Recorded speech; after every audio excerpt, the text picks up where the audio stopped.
Thanks for tuning in to Red Belt Radio. The following episode is scheduled for one fall. I'm Jason, and this show is dedicated to World Wonder Ring Stardom. Today I'm covering the ominous event Stardom To the World 2025, taking place on September 6th. I call this event ominous because there have been no Stardom shows between the 5-Star GP finals and this one to prepare us for what is about to take place. We also don't know the entire match card, nor do we know the fate of 5-Star Grand Prix winner Momo Watanabe. Having two back-to-back pay-per-views like this is pretty rare, and indicates that Stardom has no intention of cooling off their exceptional level of popularity right now. The Stardom wrestlers have had a good amount of time to rest and recover from this year's 5-Star, and they will be fully prepared to shock and awe on September 6th. Three major titles are up for grabs: the Red Belt,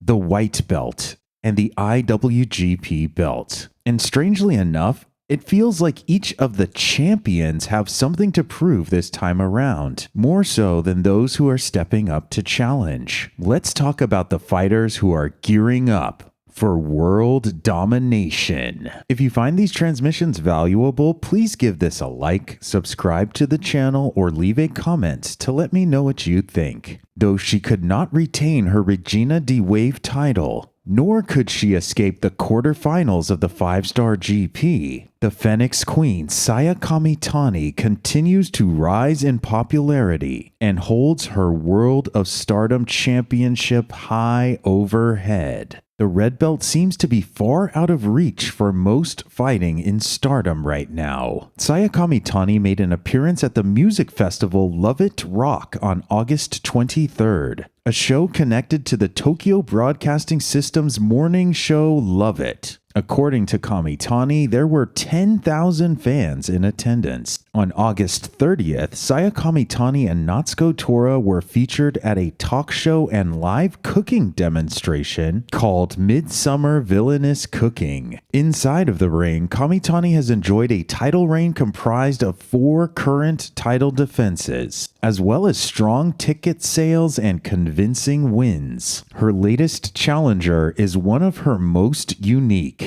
The first foreigner to challenge the PHENEX Queen is Bea Priestley, who not only defeated Kamitani in this year's 5-Star, but has also defeated Kamitani in each of their head-to-head fights. Kamitani mentioned this fact at a recent press conference, which was re-examined in an August 24th Tokyo Sports article. Saya Kamitani said, "I've faced Bea a few times one-on-one since we were rookies, and I lost in the recent 5-Star too.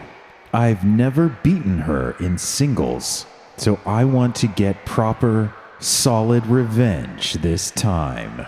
And this places a spotlight on Bea Priestley, who will be competing in Stardom for the foreseeable future, is unaffiliated currently, and is one of the only active roster members to have worn the Red Belt before. Priestley and Kamitani are both fighters with former ties to Queen's Quest, and are no strangers to villainous allegiances in Stardom either. This is undoubtedly the biggest match Priestley has been involved in since returning, and she is certainly not favored to win here, having already dropped 5-Star GP matches to Hanan, Mei Seira, and Rina. Ideally, this title match will help Bea Priestley gain more crowd support, but I'm not sure we will learn which faction Bea plans on joining or who the next Red Belt challenger will be by the end of the night. 2025 has featured a very successful title run for Starlight Kid, the leader of Neo Genesis. She has put most of her challengers on the map and has developed her own reputation as one of Stardom's most dangerous submission threats. On September 6th, Kid will face the often impressive Tomoka Inaba of God's Eye, and the promotion Just Tap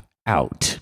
And tap out is exactly what Starlight Kid was forced to do in their previous battle on the 5-Star GP's opening night. These two share a lot in common. Both have a strong grasp of their character identity inside of the ring, Both have clean, memorable performances and strong selling ability. Both are savvy with self-promotion and generating a strong social media presence. Both are talented when it comes to placing counterattacks and strategic reversals into a match. And both are more than happy to utilize agonizing submission holds. This is where I think this match will be won or lost, and this is how I think the white belt battle will stand out on September 6th. Starlight Kid will fight like hell to recover her honor by making Tomoka Inaba give up this time around. While the two wrestlers have fought multiple times over the New Blood tag titles, considering Tomoka Inaba's current form and the fact that she is fighting for one of the biggest prizes in her career,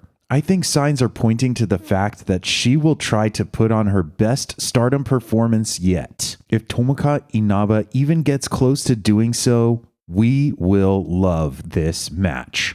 September 6th final title match has the Stardom fanbase in a state of electric investment. The outsider Sareee will face Suzu Suzuki of Mi Vida Loca in a rematch of their 5-star GP time limit draw. Saree's occupation of Stardom has been undeniably unique and provocative. Her fights are accompanied by some of the strongest, most negative crowd reactions we have seen in years. Sareee is on enemy territory according to many Stardom attendees, which has added to the level of excitement for her matches and made her opponents seem all the more heroic. I feel like some ambiguity still exists on this matter. How much of this was unplanned? How much of this Stardom and Sareee have orchestrated and are leaning into versus how much is simply an organic development? In an August 30th Tokyo Sports article, Sareee discussed the fans' opinion of her. And rather than leaning into her antagonistic status with the crowd,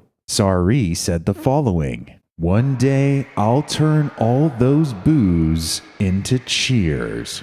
It's possible that Sareee will be proven right. I'm not sure that the Stardom audience will have the stamina and sustained passion to continuously oppose her at the level they started with. And because her first match with Suzu was so well received, I think the optimistic anticipation of this match might be able to subdue some amount of crowd animosity. What I'm most intrigued to learn about is whether or not 5-star winner Momo Watanabe will challenge someone at Stardom To the World, perhaps Sareee for the IWGP title.